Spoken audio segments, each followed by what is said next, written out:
దివ్య ప్రియతమని కృపా విశేషం వలన మెహర్ ప్రభు చరితము అవతార్ మిహిర్ బాబా వారి విస్తృత జీవిత చరిత్ర 12వ భాగంలో చదువుతూ మనం మధ్యలో ఆగాం. గత వారం మనం ఎక్కడ ఆగామో ఒక్కసారి గుర్తు చేసుకుని ఈ వారం విషయం చర్చించుకుందాం. 1955వ సంవత్సరము నవంబర్ మాసంలో 4 భాషా బృందాలకు సహవాస్ కార్యక్రమాన్ని మెహరాబాద్లో నిర్వహిస్తూ ఉన్నారు బాబా. మన అదృష్టం తెలుగు భాషా బృందం వాళ్ల సహవాసు నడుస్తూ ఉంది. మధ్యలో మనం ఆగాం. బాబా అనేక విషయాలు ఆయన ఆధ్యాత్మిక రహస్యాలు చెప్తారు, ప్రాపంచిక వ్యవహారాలు చెప్తారు, మన యోగక్షేమాలు అడుగుతారు. బాగా తిన్నావా, తిన్నది అరిగిందా, నిద్ర పట్టిందా, ఇవన్నీ మొత్తం ఒక తల్లిలాగా ఒక తండ్రిలాగా అలాగే ఒక గురువులాగా అన్ని విషయాలు ఏది వదిలిపెట్టకుండా ఆయన హక్కున చేర్చుకునేటువంటి ఆ వివరాలన్నీ మనం చదువుకున్నాం పోయిన వారం. ముఖ్యంగా బొందిరి బాబురాజు గారు అతని మీద ఉన్న ప్రేమని ఆయన చమత్కారంగా ప్రస్తావించడం కూడా జరిగింది. ఆయన కూడా ఉన్నారు ఆ సభలో. ఇక ఈరోజు విషయం మనకి తెలుసు. 1954 మార్చి 1వ తారీఖు నాడు రాజమండ్రి గురుకులంలో కార్యకర్తల సమావేశాన్ని బాబా నిర్వహించారు. అప్పుడు కేడీఆర్ఎం అంటే ఆంధ్రాకొండ మూల స్తంభాలు 4 అప్పటికి వీళ్ల పర్యవేక్షణలోనే ఆంధ్రాలో బాబా కార్యక్రమాలు గాని బాబాతో ఉత్తర ప్రత్యుత్తరాలు గాని జరుగుతూ ఉండేవి. ఇక ఆ రోజున వీళ్ళ నలుగురిని ఆయన రద్దు చేసేశారు. తర్వాత రోజుల్లో బాబా పని నిమిత్తం ఆంధ్ర సమితి అని పేరు మీద ఒక సంస్థను పెట్టారు. దానిలో కూడా కొంతమంది కార్యవర్గ సభ్యులుగా పెట్టారు. అది నడుస్తూ ఉంది. ఇప్పుడు బాబా అన్నారు, ఈ ఆంధ్ర సమితి తప్ప, అందులో సభ్యులు తప్ప మిగిలిన వాళ్ళు బయట కూర్చోండి. వాళ్ళు మాత్రమే బాబా యొక్క ఆ దర్బార్లో కూర్చున్నారు. ఈవేళ మొత్తం అంతా కూడా ఈ విషయం మీదే. అంటే ఎంత సీరియస్ గా తన కార్యకర్తలు ఎలాగూ తన పనిని చేపట్టాలో బహుశా ఈ యుగంలో అవతారుడు చెప్పినట్టుగా ఏ యుగంలో చెప్పారేమో మనకి దాఖలాలు అయితే లేవు. రికార్డు ప్రకారం అంత కూలంకషంగా బాబా చర్చించారు. ఆ విషయాలు ఈవేళ మనం ప్రధాన అంశంగా మనం చర్చించుకుంటాం. బాబా చెప్పారు, ఈ సహవాస్కి మీరందరూ కలిసి వచ్చారు, నాకు చాలా సంతోషంగా. కాబట్టి నిన్నటి వరకు జరిగిన విషయాల్ని దయచేసి మర్చిపోండి. మీరు ఇవాళ ఫ్రెష్గా హాయిగా అన్యోన్యంగా ఉందాం. ఈరోజు మీ హృదయాన్ని పూర్తిగా తెరచి ఉంచండి, ఏది దాచకండి, ఎవ్వడికి భయపడకండి. నాలాంటి అవతార పురుషుని సమక్షంలో మీరు ఉన్నందుకు మురిసిపోండి. ఎందుకు ఈ దరిద్రాలన్నీ? ఇక్కడ అవేవి వద్దు. మీ మనసుల్ని ప్రశాంతంగా ఉంచుకోండి. నేను రాజమండ్రిలో నా పని ఏంటి, నా పని ఎలా చేయాలి, ఇవన్నీ చాలా విపులంగా మీకు చెప్పాను కదా. అలాగే ఈ కేడీఆర్ఎంను రద్దు చేసేసాను, వీళ్ళ మీ నెత్తి మీద బరువు అయిపోయారేమో అని. అలాగే కొత్త సెంటర్లు పెట్టడం, దానిలో మీరు అందరూ కొట్టుకోవడం వద్దురా బాబు, నాకు అసలు సెంటర్లే వద్దు అని కూడా చెప్పాను. ఆవేళ మీద ప్రతి బాబా ప్రేమికుని హృదయము నాకు సెంటర్గా పని చెయ్యవచ్చు అని స్పష్టంగా తేల్చేశాను ఆవేళ కదా. మీరందరికీ జ్ఞాపకం ఉంది కదా. బాబా చెప్తున్నారు, మీకు భేదాభిప్రాయాలు ఉండడం సర్వసహజం. ఇదేం పెద్ద ఎబనార్మల్, పెద్ద రోగమేం కాదు. కలిసి పనిచేసినప్పుడు ఇవి మామూలే, తప్పదు కదా. ఇంట్లోనే తల్లి కూతురు 10 రోజులు కలిసి ఉంటే 2 రోజులేక కోపగించడాలు మాన్యాలు ఇవన్నీ ఉంటాయి కదా. అలాగే ఇది కూడా నేను అర్థం చేసుకోగలను. కానీ ఒక తండ్రిగా నా బాధ్యత ఉంది. నేను చెప్తున్నాను, మీ మధ్య ప్రేమ నెలకొనాలి. చాలా డీటెయిల్గా చెప్పారని బాబా ఒక్క మాట చెప్పి వదిలేలేరు. ఆవేళ ప్రేమ నెలకొనాలి. నీ బిడ్డను ప్రేమిస్తావా, నీ తల్లిని ప్రేమిస్తావా, నీ ఇరుగు పొరుగు వాడిని ప్రేమిస్తావా? మరి మీలో మీరు ప్రేమించుకోవడానికి నీకేం రోగమా? ఎందుకు ప్రేమించుకోలేవు? నీలాగే వాడు బాబా పని చేస్తున్నాడు, వాడితో ప్రేమగా ఉండలేవా నువ్వు అని ఒక ఉదాహరణ. ఒక 50 బోగీలు ఉన్నటువంటి రైలు ఇక్కడి నుంచి జైపూర్ వెళుతోంది అనుకుందాం. అది 2 రోజులు 3 రోజులు ప్రయాణం చేయాలి. ఒక ఇంజిన్ లాగలేరు కాబట్టి ముందు ఒక ఇంజిన్, వెనకాల ఒక ఇంజిన్ తగిలిస్తారు దాన్ని. రెండు ఇంజిన్లు ఒక పక్కకే లాగితే టకటక టకటక వెళ్ళిపోతుంది రైలు. అలా కాకుండా ముందు ఇంజిన్ ముందుకి, వెనకాల ఇంజిన్ వెనక్కి లాగితే అంగుళం కూడా కదలదు. అవునా కదా? అలాగే మీరందరూ కార్యకర్తలుగా ఒక మాట మీద నడిస్తే చెక్క చెక్క చెక్క చెక్క నడిచిపోతుంది పని. లేకపోతే ఎంత బరువు అయిపోతుంది చూడు. అంచేత మీరు ప్రేమ బంధాన్ని ఏర్పరచుకోవాలి, ప్రేమగా మాట్లాడాన్ని అలవర్చుకోవాలి, పక్కవాణ్ణి క్షమించడము అలవర్చుకోవాలి. నీవే నా మాటను ఖాతరు చేయకపోతే 10 మందికి ఏం చెబుతావు నువ్వు? నా పేరు మీద పెద్ద పెద్ద బ్యానర్లు పెట్టుకొని ఏం ఊడబడుస్తావు నువ్వు? ఆలోచించు ఒక్కసారి. నీవే నా మాటను ఖాతరు చేయటం లేదు, ప్రేమగా ఉండమని ఎన్నిసార్లు నచ్చ చెప్పినా నా కోపమే. మరి నువ్వు ఏం చేస్తావు? నాకు నువ్వు ఎసెట్ లైబిలిటీ ఆలోచించుకో అన్నారు. అంటే నువ్వు నా పని చేస్తున్నావని నేను నిన్ను మోస్తున్నానా? ఒకసారి ఆలోచించుకోండి అన్నారు. ఉదాహరణ, ఈ నలుగురు ఉన్నారు. గణపతి గారు వెళ్ళి ఉదాహరణ చేసి, బాబా ఆవేళ ఒక సీన్ చూపించారు. ఇదిగో ధనపతిరావు ఉన్నాడు అనుకుందా. అతను ఏమనుకుంటాడు, అందరిలో పెద్దవాడిని నేను, పైగా డాక్టర్ను కూడాను, బోల్డ్ ఆస్తిపాస్తులు ఉన్నాయి, నేను ఇలా అన్నానంటే ఆంధ్ర అంతా ముందుకు దూకేస్తారు వాడు, అంచేత నా మాట అందరూ వినాలి అని ఇతను అనుకోవచ్చు. సహజమే కదా. ఎవరు నువ్వు అలా అనుకుంటున్నావా అని ఏం మాట్లాడలేదు. ఆ తర్వాత ఇంకా అంటున్నారు, మరి మల్లికార్జునుడు ఉన్నాడు ఇంకొకడు, ఈ చంపేస్తున్నాడని ముసలైన చాదస్తం, ఇంతో పళ్ళపోతున్నాం మనం. నేను పెద్ద పెద్ద వాళ్ళందరితో, కలెక్టర్తో, ఊళ్ళో పెద్ద పెద్ద ఆసాములు, వీళ్ళందరూ సంపన్నులైనటువంటి ఆసాములతో నాకు మంచి పరిచయాలు ఉన్నాయి, నేను చెక్క చెక్క చెక్క చేస్తాను. ఈయన ఎవరితో మాట్లాడడం, పెద్దవాడిని అనుకుంటాడు ఈయన అని ఇతను అనుకోవచ్చు. అంటే ఇవన్నీ బాబాయ్ చెప్తున్నాడు. ఇంకా అందరిలోకి కుర్రవాడు మాణిక్యాలరావు, విజయవాడ, అతనేమనుకుంటాడు, ఈ ముసలోళ్ళు ఇద్దరితోటి చూస్తున్నాం అసలు గొడవ, ఏ విషయం కూడా చక్కగా ఎలా చక్కబెట్టాలో వీళ్ళకి చేత కాదు, నాకు వదిలేస్తేనా లేడీలాగా నడిచి చక్కబెట్టేస్తా అని వీడు అంటాడు కదా.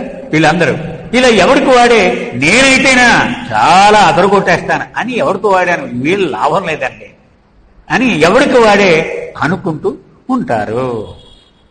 సరే, ధనపతిరావు నా చెవిలో చెప్తాడు, పట్టించుకోక బాబాయ్, వీళ్ళకి అనుభవం ఏమైంది, ఏదో చెప్తారు ఇలా మాటలో, అనుభవం అంటే నాది అని నా దగ్గరికి వచ్చి చెప్తాడు అని వీళ్ళు నలుగురిని పెట్టి ఉదాహరణగా బాబా చెప్పారు. అలాగే ఓపెన్ గా చెప్పేస్తున్నారు బాబా.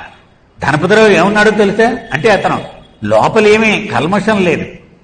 బాబా ఫైనాన్షియల్ విషయాలు ఆంధ్ర సమితివి రంగారావు చేతిలో పెట్టకే, రంగారావు చాలా కష్టాల్లో ఉన్నాడు, పస్తులు ఉంటున్నారు వాళ్ళ కుటుంబం, అంచేత ఈ డబ్బు విషయాలు వాళ్ళకి అప్పచెప్పేవనుకో మనసు పరిపరి విధాలు పోవచ్చు కదా, అందుకని నేను చెప్తున్నాను అన్నాడు. చూసు, అతని ఆలోచన చాలా కరెక్టే, కానీ ఎదుటివాడు తప్పు చేస్తాడని నీకెక్కడ అధికారం ఉంది? అంటే నువ్వు కరెక్టా, నువ్వు ఎప్పుడు సరిగా చేస్తావా, వాడు చేయడా, మనకు హక్కు లేదే. బాబా ఓపెన్ గా అందరి ముందు, అవునా కదా ధనపతిరావు అంచేత బాబా చెప్తున్నారు, మీ పొజిషన్ సొసైటీలో నువ్వు డాక్టర్, అందరూ ఇలా అంటారు, ఇంకొకరు చాలా చిన్నవాడు, అంచేత వాడిని ఎవరు పట్టించుకోడు, తప్పు, అందరూ ఒకటే. వాడిలో నీలో ఎంతగా ఉన్నానో నేను ఆ చిన్నవాడిలో అంతకంటే ఎక్కువగా ఉన్నాను అని మీరందరూ గుర్తించాలి. వాడి పక్కన నా పక్కన ఉండకూడదు, వాడు నా పక్కన కూర్చోకూడదు అంటే ఎలాగా? ఇదంతా ఇది బద్ధ వ్యతిరేకమే నా ప్రేమకి. మీరు నా పని చెయ్యాలని ఎలా అనుకుంటున్నారో నాకు అర్థం కావట్లేదు అన్నారు బాబా. అంటే ఇంకా ఆ రోజు ఉతికి అరేసారు. అసలు నువ్వు నా ప్రేమికుడు అని ఎలా చెప్పుకోగలవు, నా పని చేయగలనని బ్యానర్ ఎలా పెట్టుకోగలవు కదా? ఆలోచించండి ఒక్కసారి. ఆ రోజు ఇంకా వదిలేలేదని ఇంకా చాలా ఉంది ఆ రోజు చెప్పిన విషయాలు. ఇంకా బాబా అంటున్నారు, మీలో ప్రేమ నెలకొనేలాగా ప్రతి ప్రయత్నము చేయండి. మీరు పని జరగాలంటే విభేదాలు ఉండాలి. నువ్వు ఒక సలహా ఇస్తావు కాదు, ఇంకోటి సలహా ఇస్తాడు, అన్ని సలహాలు ఇవ్వాలి. కానీ ఒకసారి నిర్ణయం తీసుకున్నాక అది నా నిర్ణయం, నేను చెప్పిన నిర్ణయము, దానికి శిరోధార్యము. నీకు ఒప్పుకున్నా ఒప్పుకోకపోయినా, సమ్మతించినా సమ్మతించకపోయినా విడివిడి అభిప్రాయాలు లేవు.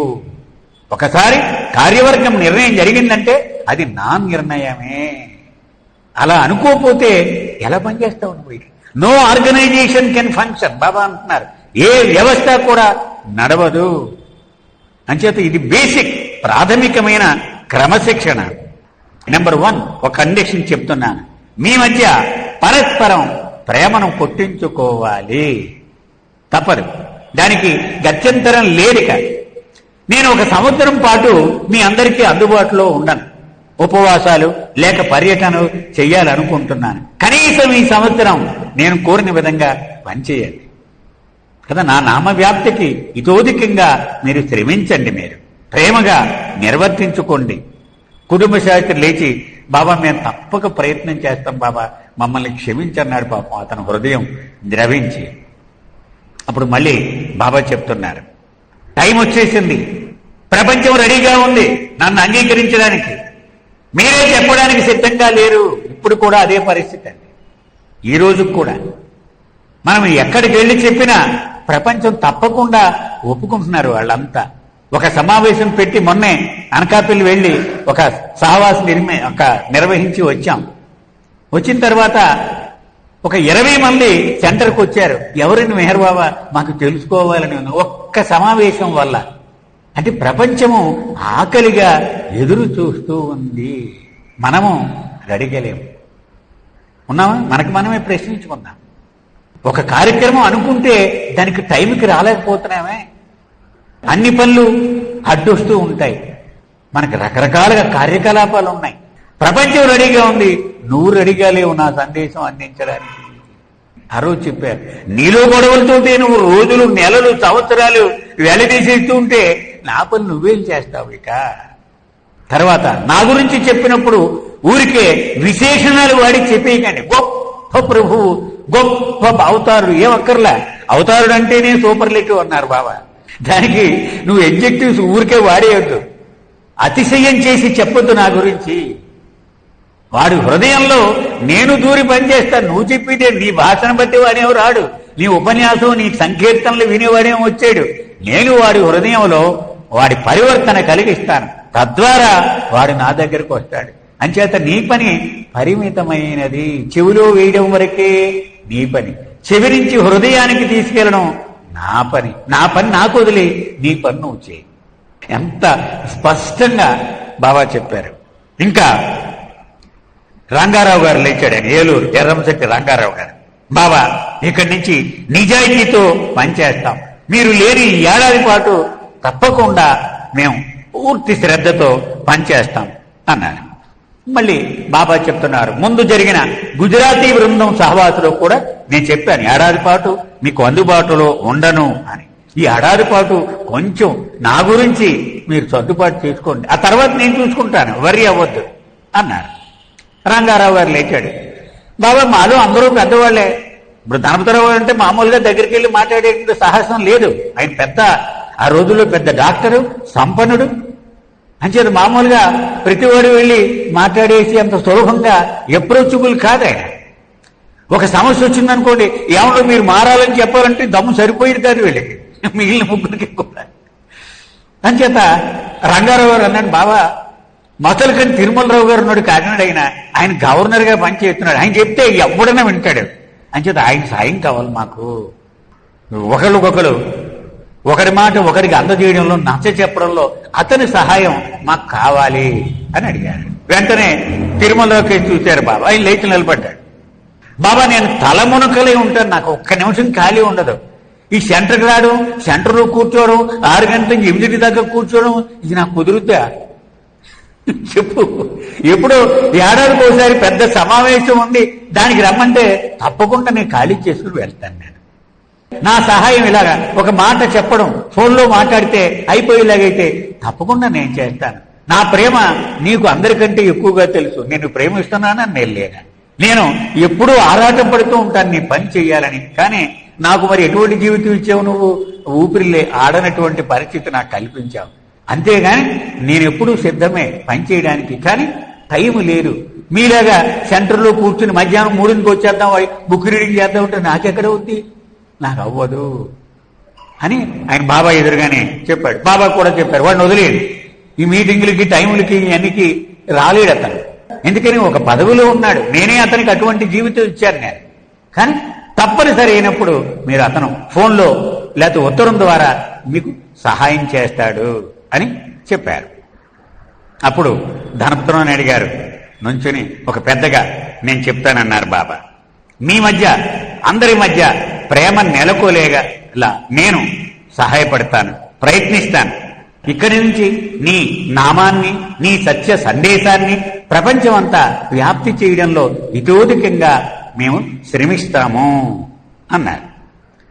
సరే, అందరిని అడిగారు, ఏమి ఇక్కడి నుంచి మీరు రెడీగా పనిచేస్తారా? అందరూ ఆయన చెప్పిన మాటకే ఒప్పందమేనా అన్నారు బాబా. అందరూ కూడా ఒప్పందమే అన్నారు. ఇప్పుడు ఓ తమాషా సంఘటన ఒకటి జరిగింది, అది చెప్తాను. సీరియస్ విషయం ఇప్పుడు దాకా మాట్లాడుకున్నాగా అన్నారు బాబా. ఒకసారి నేను డెహ్రాడూన్లో ఉన్న రోజులవి, ఎంఏ చదివి ఒక స్వామిగా ఉన్నాడు ఒక వ్యక్తి. అతను నా దర్శనానికి వచ్చాడు. నన్ను ఎంతో ముగ్ధుని చేసేసాడు. అతని మాటలవి అమ్మో, ప్రొఫెసర్గా కూడా పనిచేశాడు అతను. సరే, నువ్వేం చెప్తే అది చేయడానికి రెడీ బాబా అన్నా. ఏమక్కర్లేదు, నేనేం చెప్పను నీకు అన్నా. కాసేపు ఉన్నాడు, మర్నాడు వెళ్ళిపోయాడు. ఆ తర్వాత నాకేం తెలిసిందంటే, నా ప్రతినిధిగా బాబా నియమించాడు నన్ను, బాబా ప్రతినిధిగా అని చెప్పుకుంటూ డబ్బులు వసూలు చేశాడు. ఒకటి దగ్గర 2000, ఒకటి దగ్గర ఏదో 500. అంటే ఆ రోజుల్లో 2000 అంటే చాలా ఎక్కువ, 20,000 అనుకోవచ్చు మనం. ఆ ఇద్దరు వ్యక్తులు నన్ను ఒకసారి కూడా దర్శించలేదు, నన్ను ప్రేమిస్తున్నారు. కానీ ఒక అతను ఆదికి ఉత్తరం రాశాడు, నేను డబ్బులు కూడా ఇచ్చానుండో మీకు ఆల్రెడీ పంపించాను అతని ద్వారా అని నాకు ఉత్తరం రాశాడు. నాకు డబ్బులు పంపించడం ఏంటంటే ఇది పరిస్థితి. ఇలాగ పనిచేస్తున్నారు నా తరపున. జాగ్రత్తగా ఉండాలి సుమా. ఎందుకంటే ప్రతినిధులుగా, హెడ్గా ఉన్నారు మీరు మీ ప్రాంతానికి. అంచేత జాగ్రత్తగా చూసుకుంటూ ఉండాలి. ఇలాంటి పెడధోరణులు ప్రబలకుండా అమాయకులైన నా ప్రేమికుల్ని రక్షించాలి మీరంతా అని చెప్పారు.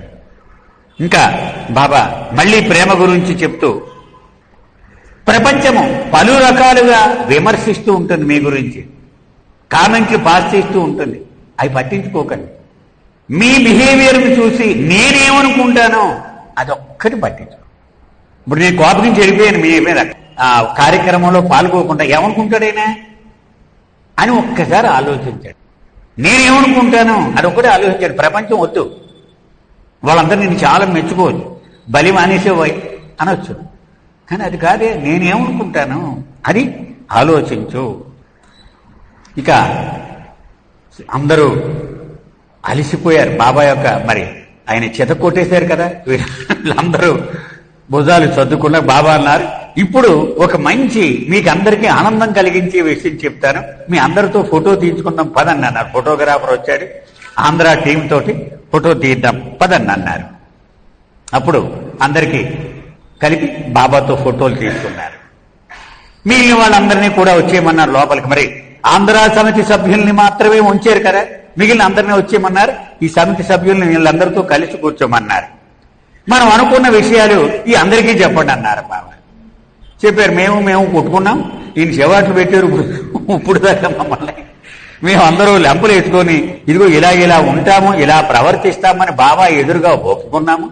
బాబా సరే అన్నారు అని చెప్పారు. ఇదంతా ఈ కట్టా సుబ్బారావు గారు అని ఒక ఆయన ఉన్నారు, మీకు గుర్తుందో లేదో, ఏలూరు. ఇప్పుడు మనకి కట్టా సుబ్బారావు తోట అంటూ ఉంటామే, ఆయన కూడా ఉన్నారు. ఆయనకి ఇంగ్లీష్ రాదు. ఇది అందరూ ఇంగ్లీష్లో నడుస్తుంది చాలా వరకు. ఆయన మొహం ఎలాడేసుకుని కూర్చున్నాడు. బాబా ఇలా రావో అని పిలిచారు. ఏంటి ఇతను ఏదో ఇబ్బంది కనపడుతుంది నాకు, ఏంటో అడగని అన్నారు. ధనపతురావు అని అడిగారు. ఏంటి అలా ఉన్నారు ఏమిటి అని అడిగారు. అడిగితే ఈ కమిటీలో నేను లేను, మా ఊళ్ళో కొంతమంది ఉన్నారు, కానీ నన్ను మాత్రం పక్కన డిసిరెండు, అందుకని నాకు ఇబ్బందిగా ఉంది బాబా అని చెప్పాడు. ఏమిటి విషయం అని అడిగారు బాబా. ధనపతురావు అని అడిగారు. బాబా సూట్గా, బాబా నిజాయితీగా నేనేం చేశానో చెప్తాను. నువ్వేమన్నావు? కార్యకర్తలతోటి కమిటీ వేయమన్నావు. ఈయన ప్రేమికుడు, కార్యకర్త కాదు. ఎందుకని ఈయన 3 వ్యాపారాలు, బాగా డబ్బున్నవాడు. ఆయన ఎక్కడ 5 నిమిషాలు కూడా కేటాయించలేడు. మరి అలాంటి వాడిని నేను కార్యకర్తగా పెట్టుకుని నేను న్యాయం చేయగలనా? ఇంతేగాని మరొక విషయం ఏమీ లేదు. అందులో ఇతనికి ఇంగ్లీష్ రాదు. ఇంగ్లీష్ రానోడు సెంటర్ మేరాబాద్ నుంచి లెటర్స్ వస్తే అవి 10 మందికి మేము తెలుగులో ఇవన్నీ కరెస్పాండెన్స్ చేయాలి. అలాగే వీళ్ళకి నుంచి ఉత్తరాలు వస్తే ఈ సమాచారం అంతా బాబాకి తెలియపరచాలి ఇంగ్లీష్లో. మరి ఈయన మాకు ఎలా సాయం చేయగలడు అని చెప్పి ప్రేమికులు 3 మంది ఉన్నారు. చాలా మందిని పక్కన తీసాం, కానీ కార్యకర్తల్ని పనిచేసేవాడిని మాకు ఉపయోగపడేవాడిని తీసుకున్నాం అన్నారు. వేరే వాళ్ళ విషయం మాకు అక్కర్లేదు అని ఒక మాట అన్నారు నందనారాయణ గారు. వెంటనే బాబా పట్టుకున్నారు. నీ ఉద్దేశం ఏమిటి ఆ మాట అనడంలో? వేరేవాడంటే నువ్వు వేరు, అతను వేరేనా? లేదు బాబా, ఆ ఉద్దేశం కాదు. అతనికి ఇంగ్లీష్ అది ఇబ్బంది ఉంది కాబట్టి ఆ విషయంలో నేను ఇలా అన్నాను. ఓకే, పర్వాలేదు, కానీ జాగ్రత్తగా మాట్లాడాల్సిన నా సమక్షంలో, అందరి సమక్షంలో అపార్థాలు వచ్చేస్తాయి, ఇబ్బంది పడిపోతారు. చూసారు, ఇలాంటి మాటల వల్లే మీకు ప్రాబ్లమ్స్ వచ్చేస్తాం. ప్రేమగా చెప్పాలి, ఏది చెప్పినా ప్రేమగా. నాకు ఒకటి నచ్చలేదనుకోండి, అతనికి అనునయించి కన్విన్సింగ్ గా బాబా వాడుతూ ఉంటారన్నమాట. కన్విన్స్ చేసి ఇది సరైనదే అనేటువంటి విధంగా అతను అర్థం చేసుకునేలా నీ భాష ఉండాలి. నిజమే సుమా, అతను చెప్పిన దానిలో పాయింట్ ఉంది అనిపించాలి. అలాంటి భాషని నువ్వు వాడాలి. నువ్వు సరిగ్గా కూర్చో, సరిగ్గా నుంచో అంటే వాడి కోపం వచ్చి వాడికి. అంచేత చాలా జాగ్రత్తగా ఉండాలి, ముఖ్యంగా నా వ్యవహారంలో. ఎందుకని నేను ప్రేమ తండ్రిని. నా పేరే మెహర్. మెహర్ అంటే ప్రేమ, మూర్తీభవించిన ప్రేమ నా పేరు, నా స్వభావం, నా స్వరూపము. మరి నా వ్యవహారం చూస్తున్నప్పుడు ప్రేమ కురిపించాలి నువ్వు కదా, ప్రేమను ప్రతిబింబించాలి నీ మాటల్లో, వ్యవహార శైలిలో కదా అని చెప్పారు. ఆయన పాపం ధనపతిరావు గారు చెప్పారు, నేను ఎవరిని నొప్పించాలని కాదు బాబా, నీ ఎదురుగుంటా నిజాయితీగా దాచకుండా చెప్పాలని నేను కపటం లేకుండా చెప్పాను అంతే అన్నారు. ఓకే, పర్వాలేదన్నారు బాబా. అప్పుడు కట్టా సుబ్బారావు గారు లేచాడు. ఆయన కోపం వచ్చింది కదా, ఆయన లేచాడు. నేను కార్యకర్తను కాపోవచ్చు, నేను కాదంటలా, కానీ ప్రేమకునే. మరి బాబా వచ్చినప్పుడు నేను చూడలేదు, ఆయన తెలుసు, మనకు గుర్తుంది కదండి. ఆయన మళ్ళీ ఒక్కసారి మనవి చేస్తారు, బాబా ఏలూరు వస్తున్నానని వర్తమానం పంపించారు. అక్కడ కార్యకర్తలందరూ కూడా బాబాని ఎక్కడ పెట్టాలి ఇవన్నీ వెతుకుతూ ఉన్నారు. లాడ్జీల్లో ఆ రోజు చాలా చిన్న చిన్న లాడ్జీలే ఉండే, ఇప్పుడులా 5 స్టార్ 3 స్టార్ లేవు ఆ రోజుల్లో. అందులో దేవుని లాడ్జీల్లో పెట్టడం మర్యాద కాదు కదా అని చెప్పి పెద్ద పెద్ద బంగళాలు ఉన్న వాళ్ళు ఎవరెవరు ఉన్నారని లిస్టులు రాశారు. ఈ కట్ట సుబ్బారావు గారి పేరు కూడా రాశారు అందులో. రాస్తే ఈ పెద్దలు ఎవరో చెప్పారు, మహా పిసినారు, చచ్చిపోతారు సుమా, మీరు ఆయన దగ్గరికి వెళ్ళారంటే మీరు ఆయన దగ్గరికి వెళ్ళకండి అని సలహా ఇచ్చారు. సర్లేండి, ఆఖరిని పెట్టుకుంటాం మేము, తప్పనప్పుడు వెళ్తాం. మరి ఆయన బంగ్లాలు ఉన్నాయంటున్నారు కదా, శనివారపేట ఉంది, కట్టా సుబ్బారావు తోట ఉంటారు, ఆ తోట నిండా బంగ్లాలే ఆయనకి. అంచేత తప్పకపోతే మేము వెళ్తామన్నారు. ఈ పై ముగ్గురు కూడా క్యాన్సిల్ అయిపోయింది. వాళ్ళు ఒకడు ఊళ్ళో లేడు, ఒకడు ఏదో పెళ్లి ఉంది, ఇంకోటికి ఏదో. ఆఖరికి చచ్చినట్టు ఇతని దగ్గరికి వెళ్ళారు. వీళ్ళు శంకతోటే వెళ్ళారు. తప్పలేదురా, మనకి ఏం చేస్తాం అనుకుంటూ వెళ్ళారు.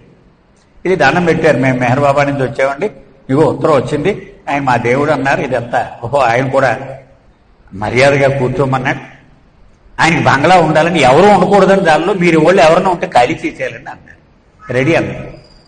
సరే, ఆయనకి పాలు కావాలంటే మీరు ఏర్పాటు, నాకు జెర్సీ కావాలి, రోజుకు 4 లీటర్ల పాలు వేసి మేము ఎవరు చొక్క తాగం, ఆయనకే పెడతానన్నాడు. ఇలాగ వీళ్ళు ఏమడిగినా ఆయన రెడీ అంటున్నాడు. ఆయన సరే బ్రెడ్ కావాలన్నాడు. కలకటా నుంచి రోజు మెయిల్ వస్తుంది, ఆ మెయిల్లో నేను తెప్పించి ఇస్తాను మీకు ఫ్రెష్ బ్రెడ్. దాంతో వీళ్ళు లేచి నుంచుని క్షమించమని అడిగారు. మీ గురించి చాలా చెడుగా అనుకుని వచ్చామండి మేము, నిజాయితీగా చెప్పేశారు. ఇది మీరంతా పిసినారని, దేనికి ఒప్పుకోరని, చాలా కష్టంగా ఉంటుందని అన్నారు, అందుకని మేము అనుమానిస్తూ వచ్చాం మీ దగ్గరికి అన్నారు. అంటే ఆయన కళ్ళ నీళ్లు పెట్టుకొని చెప్పేటండి, నేను పుట్టినప్పుడు మా తాత జాతకం రాయించేట, నాకు భగవంతుడికి ఆతిథ్యం ఇచ్చేటువంటి పరమభాగ్యం వీడికి ఉందనే జాతకంలో చెప్పారట. అంచేత మా తాత చిన్నప్పటి నుంచి కూడా పైసా కూడబెట్టరా, నువ్వు వేస్ట్ చేయకు, నీకు పరమభాగ్యం అభివృద్ధి అని చెప్పారు. అది ఇదే సన్నివేశం అని నాకు హృదయం చెప్పేసింది, అందుకనే నేను ఎన్నాళ్ళు నా ఆస్తి కూడబెట్టుకున్నాను, నేను దేనికైనా రెడీ అన్నాడు. కట్టా సుబ్బారావు గారు నేపథ్యం అదనమాట. అంచేత బాబా కూడా భోజనం చేసే ప్రతిసారి కూడా ఏలూరులో వారం రోజులు ఉన్నారు. కట్టా సుబ్బారావుని వచ్చి నా పక్కన కూర్చోమనేవారు బాబా. కూర్చుంటే తను అన్నం కలిపి ఆ ముద్దలు తీసి అతనికి తినిపించేవారు, పక్కన ప్లేట్లో వేసి తినమంటూ ఉండేవారు. అంటే అంత అదృష్టవంతుడనమాట. మన ఇంగ్లీష్ వచ్చు, ఇంగ్లీష్ రాదు, ఇవన్నీ మనకి తెలిసినటువంటి ఈ జ్ఞానం ఇదంతా, కానీ ఆ సోల్ ఎటువంటిదో ఆయనకి తెలుసు. అంచేత బాబా అతనికి ఆవేళ చాలా చాలా ప్రాధాన్యత మాట్లాడు, నువ్వు మాట్లాడు, హుషారు చేశారన్నమాట. అతను చెప్తున్నాడు, బాబాకి తెలుసు నేను ఏలూరులో ఉన్నప్పుడు నేను ఎంత ప్రేమించానో, నాకు పిచ్చి ప్రేమ ఆయనంటే, నాకు కానీ నా కుటుంబానికి కానీ. నేను అందులో ఉండుంటే నేను కూడా ఎంత సాయం చేయాలో, ఎంత అవసరం ఉంటుందో నాకు తెలుస్తుంది కదా, నేను చేతును కదా. ఆ దృష్టిలో నేను అంటున్నాను. కానీ నేను ఇంగ్లీష్ రాదు కాబట్టి నేను అంతగా ఉపయోగపడలేనంటే నేను ఒప్పుకుంటాను, నేను తప్పకుండా ఒప్పుకుంటాను దానికి. కానీ కావాలని మాత్రం నన్ను దూరం పెట్టేయకండి సుమా, అదే నా బాధ అని బాబా ఎదురుగా చెప్పాడు. సరే, ఈ విషయంలో నీ ఉద్దేశం ఏంటో అని రంగారావు గారిని అడిగారు బాబా. అడిగితే ఇదే చెప్పాడు, బాబా అతను నొచ్చుకున్న దానికి నేను బాధపడుతున్నాను, కానీ మాకెవరికి దురుద్దేశం లేదు, నీ ఎదురుగా ఎందుకు దాస్తాం విషయాన్ని అన్నారు. అప్పుడు బాబా అన్నారు, మీరు అన్నది 100% యథార్థం అయితే కట్టా సుబ్బారావే తప్పట్లు కొడతాడు మీరు చేసిన దానికి. ఎందుకని ఆయన పని గురించి కదా మీరు ఆలోచించేది, వ్యక్తుల గురించి ప్రాధాన్యత లేదిక్కడ అన్నారు. ఇంకా బాబా చెప్తూ ఉన్నారు, మళ్ళీ ప్రేమను గురించి ఇతరులకు చెప్పే ముందు నీవు ప్రేమగా వ్యవహరించడం నేర్చుకోకపోతే నన్ను అవమానము చేసినట్టే. నువ్వు అనుకుంటావు బాబా పని చాలా చేసేస్తున్నాను అని, పెద్ద పెద్ద బ్యాడ్జీలు పెట్టేసుకుంటావు, ఎక్కడ చూసినా బాబాయే అంటున్నాను అనుకుంటావు, కానీ నీ పనే చేసుకుంటున్నావు, కానీ నా పని కాదు. అవేళ వాళ్ళకి ఎంత భయపడిపోయి ఉంటారు, మనం చదువుతుంటేనే మనకి ఇలా అనిపిస్తుంది. ఎదురుగా ఆ కూర్చొని ఆయన ఇంతంత మాటలు చెప్తుంటే వాళ్ళు ఎలాగో ప్రభావితులయ్యారో చూడండి. ఒకడికంటే మరొకడు అధికుడు అనుకున్నావంటే అస్సలు కనీస అర్హత లేదు నీకు నా పని చెయ్యడానికి. ఎవడు పెద్ద, ఎవడు నాకంటే పెద్దవాడు ఎవడైనా ఉన్నాడే చెప్పండి, ఇక్కడ ఎవడైనా ఉన్నాడే? అసలు నా ఎదురుగా కూర్చోడానికి అర్హత ఉందా మీకు? లేదు. కానీ నా కరుణ వల్ల, నా అనుగ్రహం వల్ల నా పని చేసేటువంటి భాగ్యం ఇచ్చారు. రాజమండ్రిలో బాబా చెప్పారు, 33 కోట్ల మంది దేవతలు దండగట్టుకుని నుంచి ఉన్నారు నా ముందు. నేను ఇలా చెబితే చకచక్క నా పని చేసేయడానికి ఒక గోళాన్ని సృష్టించేయగలరు వాళ్ళు, కొండ తీసి పక్కన పారేయగలరు వాళ్ళు. నువ్వేం చేయగలవు? నాకు నీ కెపాసిటీ నాకు తెలియదా? అయినా నా పనిలో పాల్గొనడానికి నీకే అవకాశం ఇస్తాను, ఆ 33 కోట్ల మందికి ఇవ్వలేదు నేను అవకాశం. ఎంత అదృష్టం నీది ఆలోచించండి ఒక్కసారి. తండ్రిగా నా బాధ్యత కాబట్టి మిమ్మల్ని సరిదిద్దడానికి ఎంత ప్రయత్నం చేస్తున్నాను సుమా. నేను లేకపోతే నాకేం పని లేదు, పోరా అంటాను నేను. కానీ నా పనిలో పాల్గొంటేనే నీకు ఇవ్వాలనుకున్న ఆ పరమ భాగ్యాన్ని నేను ఇచ్చేటువంటి అర్హత నీకు వస్తుంది. నా పనిలో కార్యకర్తగా ఉండకపోతే నీకు ఇవ్వలేనది. అందుకని నేను ఎంత సమయాన్ని శక్తిని వెచ్చించి ఈ విషయాన్ని నేను చెప్తున్నాను సుమా. మీ హృదయాల్లో బాబా మాత్రమే ఉండాలి అన్నారు. వెంటనే ధనపతిరావు గారు అన్నారు, మీరు ఏమైనా బాబాకి విషయాలు తెలియపరచాలి అనుకుంటే ఆంధ్ర సెంటర్ ద్వారానే తెలియపరచండి మీరు అని నేను చెప్పాను. ఎందుకంటే డైరెక్ట్ గా మీరు తెలియపరచకూడదు అన్నాడు. అప్పుడు బాబా నవ్వారు.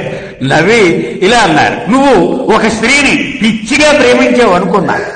ఆ అమ్మాయికి ప్రేమలేఖ రాయాలంటే అమ్మమ్మ మా ఆంధ్ర సెంటర్లు చూపిస్తే కానీ నువ్వు పోస్ట్ చేయడం కుదరదంటే ఎలా ఉంటుందని అడిగారు. నా ప్రేమికుడికి నన్ను ప్రేమించడానికి సర్వస్వతంత్రం ఉంది. అడిగి వాడి గుండెల్లో ఉన్న అన్ని విషయాలు నాతో పంచుకోవాలనుకుంటాడు. నువ్వు దూరిపోతే ఎలా మధ్యలో? బావా, నా ఉద్దేశం అది కాదు. నీ ప్రేమికుల గురించి నేను మాట్లాడటం లేదు. కార్యకర్తలు నీ పని విషయమై మాట్లాడాలంటే మా ద్వారా తెలియపరచాలని అంటున్నాను. కానీ ప్రేమికుడు తన హృదయాన్ని నీ ముందు వెల్లడించాలనుకున్నప్పుడు మేము ఎప్పుడు అడ్డురాము. అప్పుడు బాబా చెప్పాడు, నా ప్రేమికులకు సర్వ స్వతంత్రం ఇస్తున్నాను, ఎవడికి అధికారం లేదు. నాకు కాబట్టి ఎవడు చెప్పుకుంటావు? నీకు కష్టం వస్తే ఎవడు చెప్తావు? నువ్వు నీకు సంపూర్ణమైన హక్కు ఇస్తున్నాను నేను, నాతో మాట్లాడు. అయితే పని గురించి మరి వాళ్ళకి బాధ్యత నేను అప్పగించాను కదా, అంచేత వాళ్ళకి తెలియపరిచి చేయండి. మీరు ఒకవేళ నాకు ఉత్తరం పంపిస్తే ఆ కాపీ వాళ్ళకి పంపండి. అప్పుడు వాళ్ళు ఇలా ఫీల్ అవ్వకుండా ఉంటారు వాళ్ళు. కానీ మీ స్వతంత్రాన్ని మాత్రం ఎవడు తీసేయలేడు.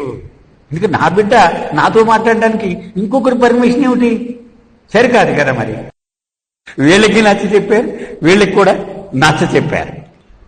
సరే, మీరు ఆదికి డైరెక్ట్ గా రాయాలంటే రాయొచ్చు, నాకు రాయాలంటే రాయొచ్చు, కానీ ఒక కాపీని మాత్రం ధనపతిరావుకి పంపించండి అన్నారు.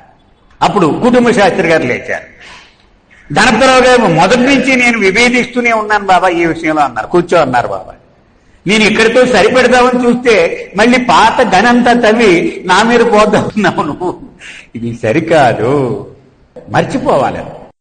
బాబా ఏమంటున్నారు? Forgive and forget. నువ్వు మర్చిపోకపోతే నీ క్షమాపణ, నీ క్షమించానంటున్నావే అది నిజము కాదు. ఒకసారి క్షమిస్తే నీ హృదయంలో దాని జాడ కూడా మిగిలి ఉండకూడదు, అప్పుడు క్షమించినట్లెక్క. మళ్ళీ 10 రోజుల తర్వాత ఆ విషయం వస్తే మళ్ళీ నువ్వు కాళ్ళు వేస్తే నీ క్షమాపణ, నువ్వు క్షమించిన విషయం అది నిజము కాదు. లోతుగా ఆయన విశ్లేషణ చేసేవారో చూడండి వాళ్ళు. అందుకనే బాబాతో ఆ రోజుల్లో తిరిగిన వాళ్ళు మనం ఇప్పుడు అడిగితే మళ్ళీ ఒక్కసారి ఆయన చూస్తే చాలని చచ్చిపోయేలోగా ఇంకేం వద్దు మాకు అంటారు. ఎందుకని ఆ ప్రేమ ఎప్పుడు కూడా ఆ కోపగించుకునేవారు కాదు, ఆ అనునయించి బొజ్జగించి అలాగే లాలించి ఒప్పించేవారు. ఎవడినైనా సరే, ఏ సమస్య మీదైనా సరే ఒప్పించేయగలిగేవాడు ఆయన. అది డాన్ స్టీవెన్స్ అంటాడు, ఇంత పర్ఫెక్ట్ బిజినెస్ మెన్ ని నా వ్యాపార ప్రపంచంలో తొలిసారిగా చూశానన్నాడు. ఏ విషయమైనా ఎవరితోనైనా ఒప్పించేయాల నేర్పరి మరొకరిని చూడలేదు నా జీవితంలో. అంత చక్కగా ఆయన, ఎందుకని ప్రేమతో నేరుగా హృదయాన్ని తాకగల ఆ నేర్పు బాబాకి సొంతము అని బాబా మళ్ళీ ధనపతిరావు గారితో చెప్పారు. చూసావు, కట్టా సుబ్బారావు హృదయాన్ని నొప్పించావు నువ్వు, ఎందుకని తెలియకుండా. కానీ జాగ్రత్త పడాలి. ఎదటి వాడిని నొప్పించడం నా పనికి ఎంత ఇబ్బంది కలిగిస్తుందో ఆలోచించి ఒకసారి. అంత పెద్ద ప్రేమికుడు నా కోసం ఎంతైనా ఏదైనా చేసేయడానికి రెడీ అయిపోయిన వాడు నొచ్చుకున్నాడే. వద్దు సుమ్మ, ఈరోజు ఇక్కడికి ఆపుదామండి. అవతార్ మెహర్ బాబాకి జై.